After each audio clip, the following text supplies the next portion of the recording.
It's the blue and gray background. That can only mean that I'm talking about how I run my D&D games.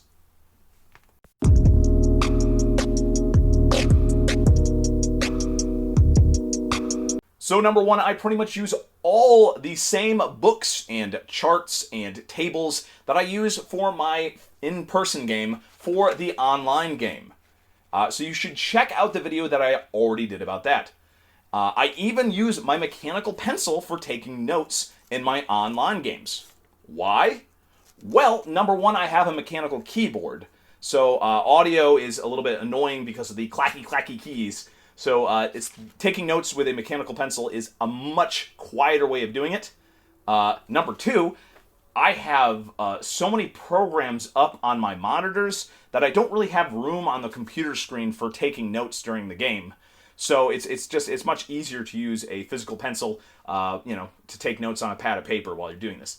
And also, it's much stealthier because your players notice a lot of stuff, and if you have video going of you on the screen, they will notice you taking pauses and you kind of using your keyboard and stuff to take notes. If you use a mechanical pencil during your online game, it's far easier to take those notes without your players knowing that you're taking notes. That might be just personal preference, but I love taking shorthand notes with a very high quality mechanical drafting pencil like this one. It just makes the game easier, and I can do shorthand notes really quickly without the players noticing while I keep up the narrative during the game.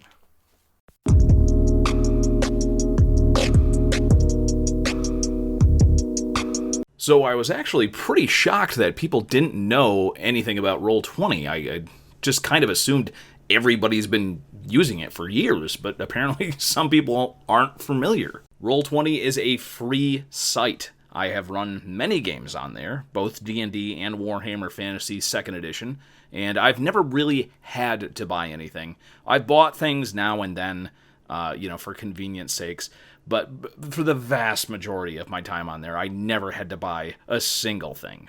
So here's the deal. Roll20, you upload pictures, and then you can use those pictures on a virtual tabletop to represent both maps and tokens for games.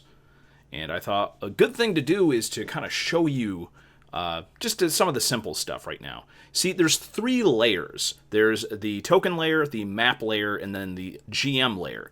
Players can see anything that's on the map layer and token layer. So you can see now I'm adjusting a map, and I already have a token there. So I'm just adjusting the map so it's kind of the correct size for this. And for tokens, you can double-click on them to add additional information such as name and all sorts of stats. But frankly, you don't really have to do all that. The biggest thing is that you have to double-click the token and make sure that if it's a player token, then that particular player is in charge of that token. Thus, they can move around their own token. Simplicity itself. In my opinion, pretty much everything else you can do on the site is just pure gravy. Speaking of gravy, let's make our token a little bit more fancy. See, I'm opening it up in Paint 3D.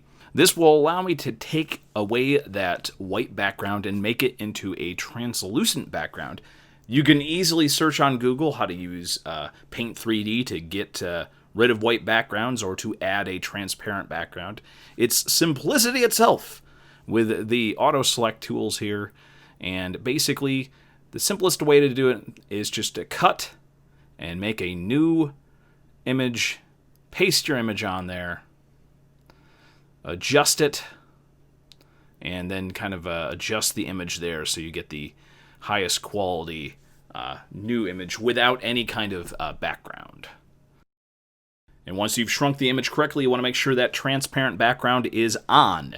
And then just save it as a PNG if you want to keep the highest quality. And dingo dango, you're done. GIMP is another excellent way of doing this. Unfortunately, this will not work if your picture has pure white on the inside of the drawing.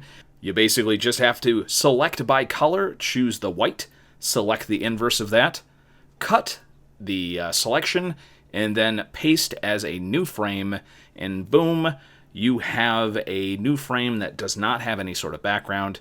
Delete the white background, and save to have a token that has a translucent background.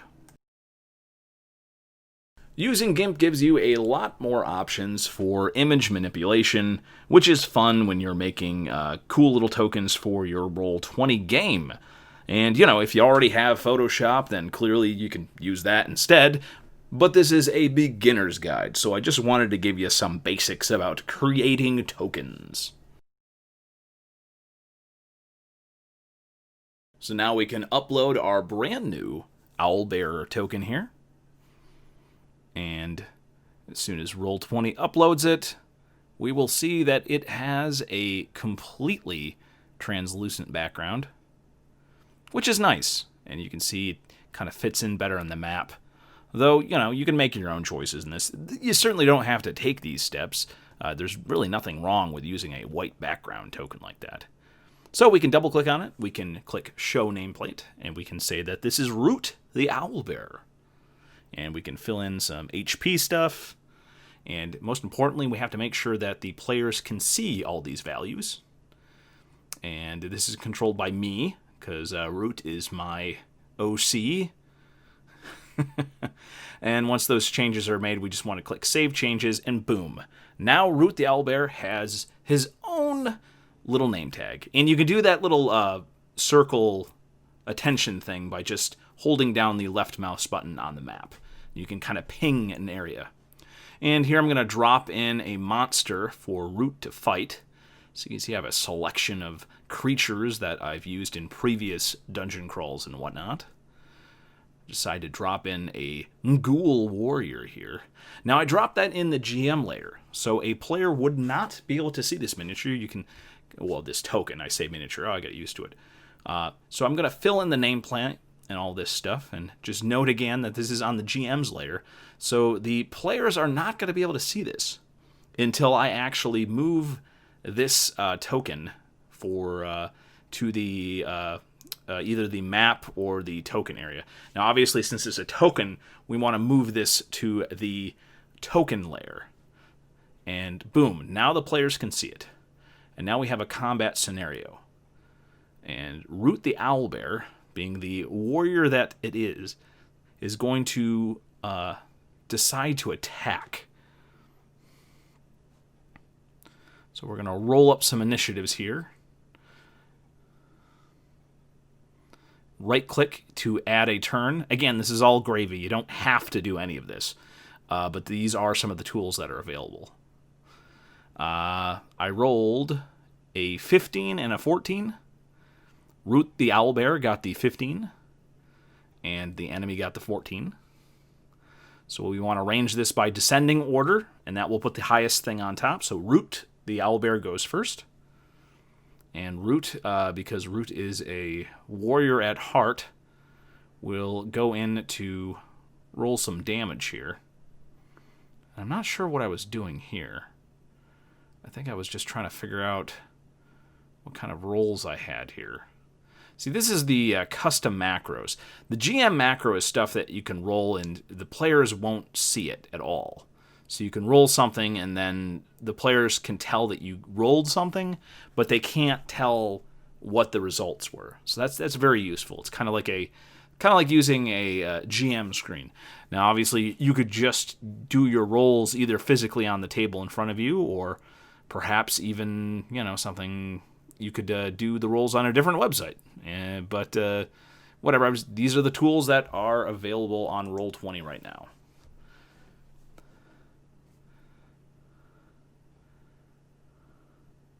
So I rolled a couple rolls there. I wasn't sure exactly what those rolls were in respect to. But Root was going to walk up, and Root's going to roll his own little thing there. I'm going to go to the little dice thing there, select a d20, and Root's going to roll an attack.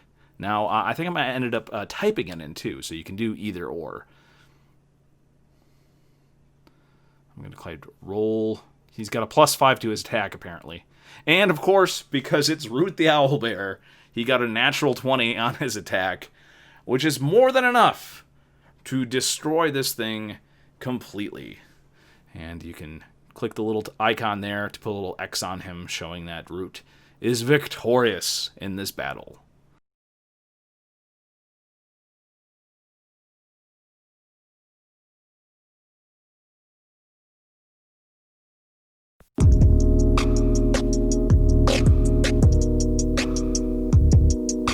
Discord is a no-brainer because, frankly, it is the best free option, and you can go to everyone's individual name and right-click to adjust their volume individually, which is very good if you're dealing with a number of people that all have different setups. So there you have it, folks. Just a couple very simple tips for running a game online. If anybody has any specific questions, please let me know in the comments below, and I will consider adding those answers to the next video I do. If anybody has found any techniques or tools that are very helpful for running games online, please let me know in the comments below. And you all have a good one.